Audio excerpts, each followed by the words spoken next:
दोस्तों आज रात थोड़ा सा जागता हुआ सोइएगा क्योंकि हो सकता है कि आज रात में इजराइल ईरान के ऊपर हमला कर दे। जिस तरह के इनपुट सामने आ रहे हैं, जिस तरह की तैयारियां ईरान के अंदर चल रही हैं, इजराइल के अंदर चल रही हैं, जैसे जैसे स्टेटमेंट सामने आ रहे हैं, उन सारी चीज़ों को देखकर ऐसा लग रहा है कि आज रात में ही इजराइल ईरान के ऊपर हमला करने वाला है।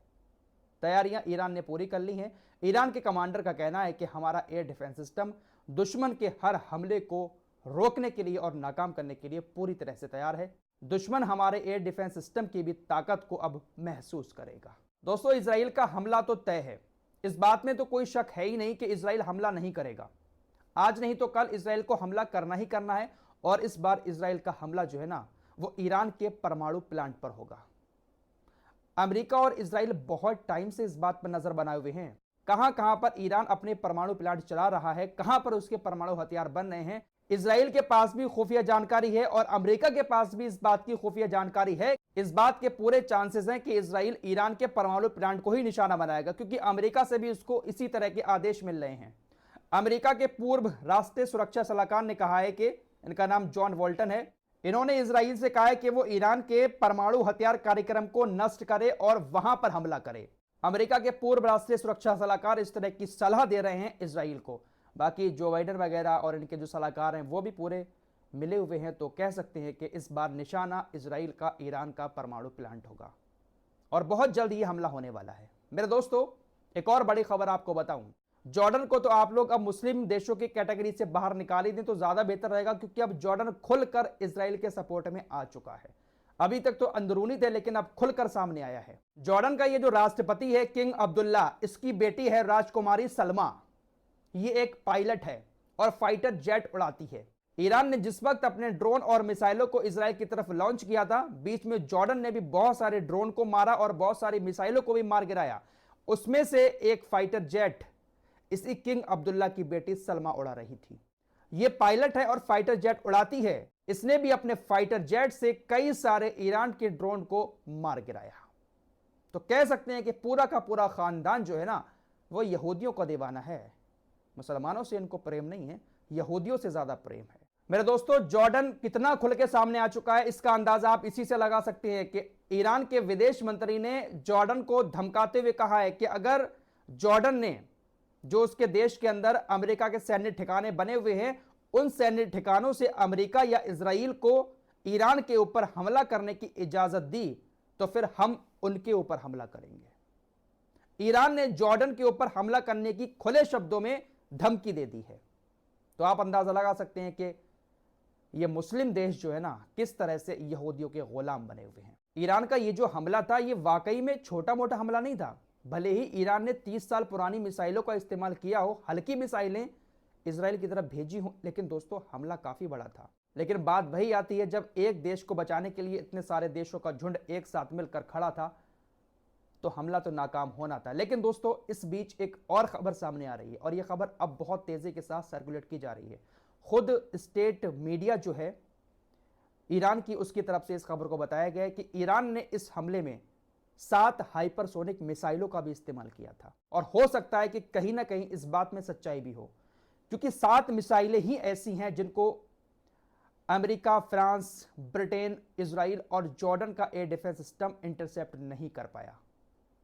और ये सातों की सातों मिसाइलें जो हैं वो एयरबेस पर जाकर गिरी थी। जिस एयरबेस पे ये 7 मिसाइलें जाकर गिरी हैं, इसी एयरबेस से दमिश्क के अंदर ईरान की एम्बेसी पर हमला किया गया था।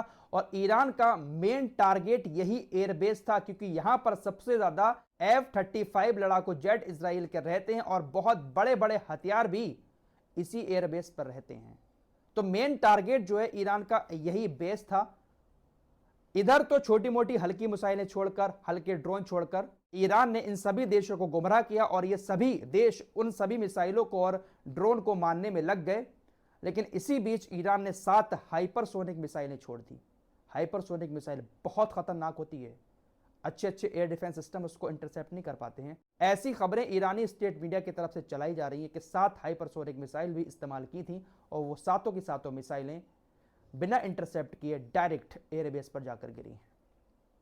तो हो सकता है कि ईरान यहां पर अपनी ताकत आजमाता हो कि देखते हैं कि इन मिसाइलों को तो, कमजोर वाली को तो ये लोग इंटरसेप्ट कर सकते हैं, लेकिन हाइपरसोनिक को नहीं कर सकते। और वाकई में ऐसा ही हुआ है। ईरान ने इतना बड़ा हमला करके अपनी ताकत को तो कहीं ना कहीं आजमाया है। रॉयटर्स की रिपोर्ट के मुताबिक ईरान ने जब इजराइल के ऊपर हमला किया तो हमले से 72 घंटे पहले अमेरिका को नोटिस भेज के इस बात की जानकारी दे दी थी कि 72 घंटे के अंदर हम इजराइल के ऊपर हमला करने वाले हैं।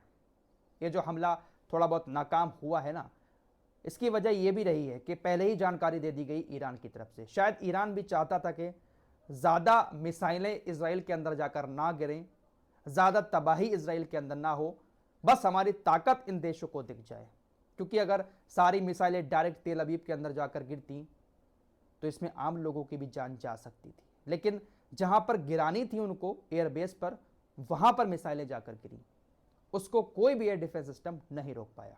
दोस्तों, कुछ ऐसी रिपोर्ट भी सामने आ रही है कि कल देर रात यमन के हूतीस के कुछ ठिकानों पर अमेरिका के लड़ाकू विमानों ने बमबारी की है। अमेरिका ने कहा कि कल ईरान ने यह जो हमला किया था इजराइल के ऊपर, इसमें यमन भी शामिल था। यमन की तरफ से भी कुछ बैलिस्टिक मिसाइल और ड्रोन छोड़े गए थे, इसलिए उसका जवाब हमने यमन के ठिकानों पर हमला करके दिया है। दोस्तों, ईरान के हमले से कुछ हुआ हो या ना हुआ हो, लेकिन इजराइल घबराया बहुत ज्यादा है। साथ ही साथ गाजा को भी कहीं ना कहीं थोड़ा सा सुकून मिला है। गाजा पर जो इजरायली सेना हमले किए जा रही थी, पूरा फोकस गाजा की तरफ था इजराइल की सेना का। अब वहां से फोकस हटाकर उसने ईरान की तरफ कर लिया है। गाजा पर हमले फिलहाल बंद हो चुके हैं। साथ ही साथ अभी 3-4 दिन पहले की ही बात है जब नेतन्याहू ने साफ शब्दों में कहा था कि हम रफा पर ऑपरेशन शुरू करने वाले हैं। हमने डेट भी अनाउंस कर दी है, किस तारीख में हमें रफा पर हमले करने हैं हमने डेट तय कर ली है और बहुत जल्द रफा पर हमारी सेना हमला करेगी और दुनिया की कोई भी ताकत हमें नहीं रोक पाएगी।